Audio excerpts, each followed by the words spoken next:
کتنے باریک لباس ہوتے چلے جا رہے ہیں خواتین کے، جو مردوں کے بے شرم ہونے کی اتنے باریک. ایک پٹھان کا واقعہ ہے نا، اس کے پاس ایک خاتون گئی دکان سے کپڑا لینے کے لیے کہ یہ تھوڑا سا مجھے شلوار کا کپڑا چاہیے. اس نے دے دیا. اس نے کہا تھوڑا اور باریک چاہیے. شلوار کا کپڑا کیسا ہے؟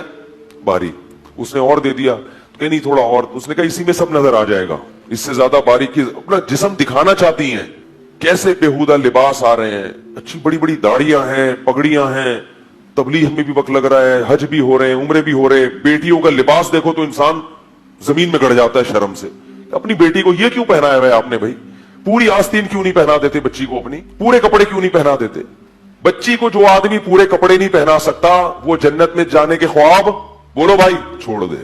کچھ بھی کر لو، 100 حج کر لو، 100 عمرے کر لو، الٹے لٹک کے 27ویں رات میں رو رو کے کارپٹ کو بھگو دو.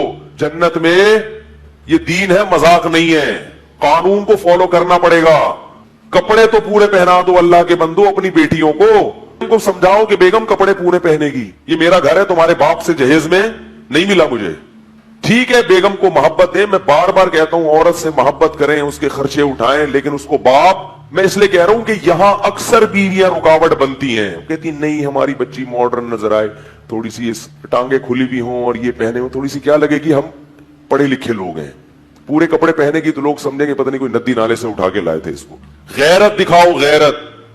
بعض عورتیں اچھی ہوتی ہیں مردوں کی نسبت، مرد نہیں پہننے دیتا، عورت غیرت دکھاتی ہے. لیکن اکثر یہاں معاملے میں خواتین رکاوٹ ڈالتی ہیں. کیونکہ اللہ نے ہر ایک کو، عورت میں اللہ نے حیا زیادہ رکھی ہے، مگر غیرت اللہ نے مرد میں زیادہ رکھی. اس لیے میں مردوں کو کہہ رہا ہوں کہ تمہاری بیٹی ہے، تم پورے کپڑے کیوں نہیں پہناتے اس کو؟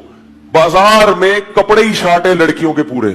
ہم جاتے ہیں نا کبھی اپنی بچیوں کے لیے کپڑے خریدنے، چھوٹی بچیوں کی فل آستین کے کپڑے ہی نہیں مل رہے ہوتے.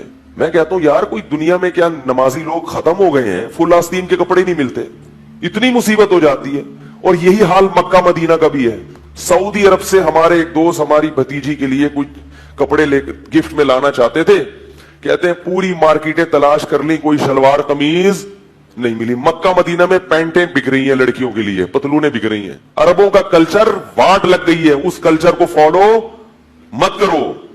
یہ وہ اسلام کا کلچر نہیں ہے جس پہ عرب لوگ چل رہے ہیں. ان کی جو عورتوں کے بےہودہ لباس، ہاں علماء صلحاء ایسا نہیں کرتے، ہم مانتے ہیں، لیکن جو عرب کی عوام ہے عیاشی کی وجہ سے ان کی عورتوں کا لباس بےہودہ بن چکا ہے. ہماری خواتین بھی اسی لباس کو فالو کر رہی ہے. تو میرے بھائی جنت میں جانے کے خواب بولو بھائی.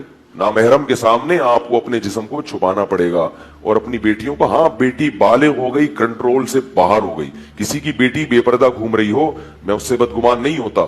ہو سکتا ہے کہ باپ نے محنت کی ہو اور بیٹی نے اس کو قبول نہ کیا، باغی ہو گئی ہو، باغی بھی ہو جاتی ہیں. لیکن نابالغ بچی بہرحال آپ کے کنٹرول میں، جب تک 13 سال کی ہے تو اس وقت تک تو آپ کے کنٹرول میں ہے نا وہ. پھر بھی اگر میرے بھائی آپ کے کنٹرول میں نہیں ہے اور آپ کہتے ہیں میں بیگم کے سامنے عاجز ہوں، تو ایسا کرو کہ آپ چوڑیاں پہن کے بیگم بن جاؤ اور بیگم کو کیا کر دو؟